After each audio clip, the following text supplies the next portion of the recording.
And e-cigs blamed in the death of a child. Not safe for kids, but tastes like things that kids like. Well, health officials believe liquid nicotine, commonly used in those e-cigarettes, is responsible for the death of a toddler in New York. It could be the first death of its kind in the U.S. KXLY4's Aaron Luna joins us now live in North Spokane. And Aaron, concern now is the growing popularity of vaping could lead to more deaths. And Nadine, one of the reasons why vaping is gaining in popularity is because there's no tobacco products, but still users of the vaping products can still get the nicotine that their body needs. Now with flavored nicotine, like you have cookies and milk and root beer, you can understand why children would get into these products.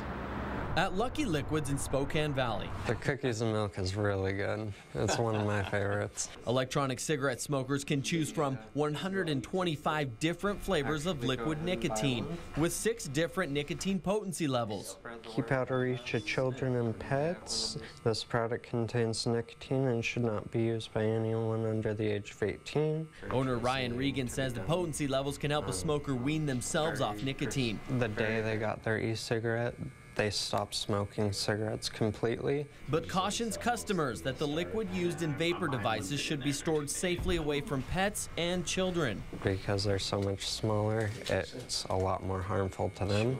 Just last week, a 1-year-old in New York died from ingesting liquid nicotine.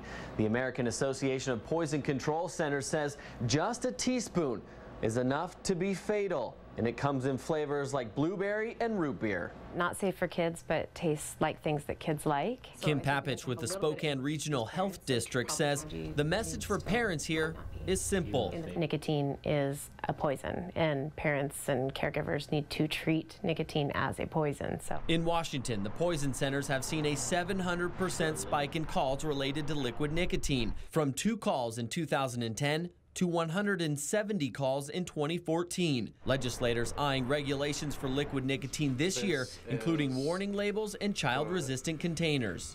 It's really important that parents wash their hands after they use them. Just even the fact that you would have nicotine on your hands and then touch your baby.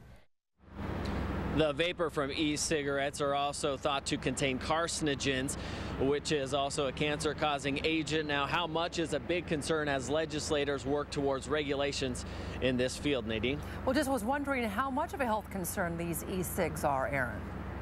Well, according to the Centers for Disease Control, they receive about 400 calls. That's for local poison centers across the nation, 400 calls a month that are related to e-cigarettes, and those are for children 5 years of age and younger. Nadine, reporting live in North Spokane, Aaron Luna, KXLY4 News.